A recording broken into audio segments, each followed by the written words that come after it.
اور جب رب کریم دینے پر آتا ہے تو تمہارے مخالف لوگوں کو بھی تمہارا وسیلہ بناتا ہے۔ اگر کسی سے محبت ہونے لگے تو آغاز اپنی خامیاں بتانے سے کرنا۔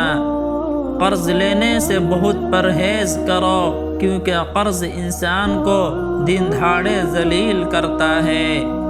اپنی زندگی کا سادہ سا اصول بنا لو، جس کی بھی مدد کر سکتے ہو کرو، اور جزا اللہ پر چھوڑ دو۔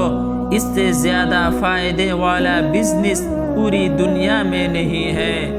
نہ کالا رنگ تمہاری بدصورتی کی نشانی ہے، کیونکہ کفن سفید ہو کر بھی خوف کی نشانی ہے، اور کعبہ کا غلاف کالا ہو کر بھی آنکھوں کی ٹھنڈک ہے۔ ایسے لوگوں کی مدد کرو جن کا چہرہ سوال ہوتا ہے اور زبان بے سوال ہوتی ہے۔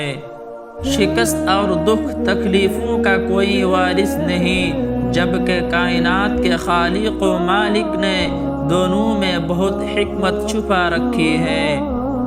رشتوں اور تعلقات کو باندھے رکھنے کے لیے اکثر اوقات گونگا، بہرا، اندھا ہونا پڑتا ہے۔ اس نئی نسل کو والدین کی اطاعت سکھا دو تو یہ ان کی نجات کے لیے کافی ہے۔ تمہارے پاس 3 راستے ہیں، راستہ ڈھونڈو، راستہ بتاؤ، یا پھر خود راستہ بن جاؤ۔ جو تمہیں حاصل ہے اسے تقسیم کرو، عطا کی بارش ہوگی۔ کسی ٹہنی پر بیٹھا پرندہ ٹہنی کی کمزوری سے نہیں ڈرتا، کیونکہ اسے اپنے پروں پر بھروسہ ہوتا ہے۔ اگر زندگی پرسکون چاہتے ہو تو کسی سے توقع ہو تو نہ رکھو، کیونکہ توقع کا پیالہ ہمیشہ ٹھوکروں کی زد میں رہتا ہے۔ جن کے ساتھ زندگی کو بسر کرنا ہو ان میں نقص تلاش نہیں کرتے۔ جو لڑکیاں اچھی اور سمجھدار ہوتی ہیں وہ خود تو ٹوٹ جاتی ہیں، پر اپنے والدین کا بھروسہ نہیں ٹوٹنے دیتی۔ خوش ہونا ہے تو اپنی تعریف سنو، اور بہترین ہونا ہے تو تنقید سنو۔ ان لوگوں کا کیا ہے، یہ تو زمین پر بیٹھ کر چاند پر داغ کی تہمت لگا دیتے ہیں۔ اعلیٰ ظرف کے لوگ ہمیشہ جھک کر ملاقات کرتے ہیں۔ آپ زندگی سے کچھ نہیں سیکھ پاتے اگر آپ سمجھتے ہیں کہ آپ ہر بار ہی ٹھیک تھے۔ حرام اور بے عزتی کے مال سے حلال اور عزت کی تنگ دستی بہتر ہے۔ آج کے دور میں ہر آدمی کے اندر غم و غصہ بھرا پڑا ہے، کیونکہ اندر سکون نہیں ہے۔ اور سکون کیوں نہیں ہے؟ کیونکہ وہ اللہ کے ذکر سے، قرآن سے دور ہے۔ لوگ انسان کو عہدے، مال، کچھ اخلاق اور جذبے سے پرکھتے ہیں۔ کچھ لوگ اپنے خلوص کی وجہ سے اور کچھ اپنی منافقت کی وجہ سے عمر بھر یاد رہ جاتے ہیں۔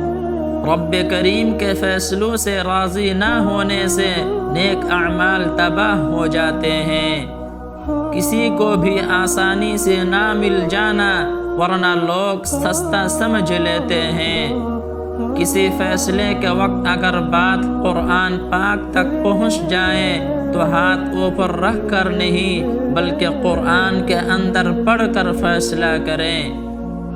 کمزور وقت آئے تو اپنا راز کسی کو نہ دو، لوگ اس کا استعمال تمہارے اچھے وقت میں کرتے ہیں۔ سچے اور مخلص دوست خوشیوں میں زینت اور پریشانیوں میں سہارا ہوتے ہیں۔ بادشاہ تو وقت ہوتا ہے، باقی سب تو یوں ہی غرور کرتے ہیں۔ بیٹیوں کا پاؤں اگر پھسل جائے تو سارا خاندان منہ کے بل گرتا ہے۔ کچھ بڑا کام وہی شخص کر سکتا ہے جو خود کو چھوٹا کام کرنے پر راضی کر لے۔ بچپن کے اندر 2 انگلیاں جوڑ لینے سے دوستی پکی ہو جایا کرتی تھی، مگر اب گلے ملنے سے بھی منافقت دور نہیں جاتی۔ جہیز کے اندر خوشیاں نہیں دی جا سکتی، والدین تو صرف دعائیں ہی دیتے ہیں۔ دو کام زندگی میں نہ کرنا: جھوٹے انسان سے محبت اور سچے انسان سے ٹائم پاس۔ کوشش کر کے ناکام ہو جانا کوشش نہ کر کے پچھتانے سے بہتر ہے۔ زندگی میں کسی سے بھی ملنا فضول نہیں ہوتا۔ ہر وہ شخص جس کو آپ ملتے ہیں وہ یا تو تمہاری آزمائش ہوتا ہے، یا سزا ہوتا ہے، یا پھر آسمانی تحفہ ہوتا ہے۔ جب کسی کی کمی محسوس ہونے لگے تو سمجھ جاؤ تمہاری زندگی میں اس کی موجودگی بہت گہری ہونے لگی ہے۔ ہزاروں طرح کے لوگوں سے معاشرہ بھرا پڑا ہے، اور ان سب کو لگتا ہے کہ وہ خاص ہے، جبکہ خاص تو وقت ہوتا ہے۔ نیند میں اور کھانا کھاتے ہوئے چھینک آ جائے تو سمجھ جاؤ تمہارا مال بڑھنے والا ہے۔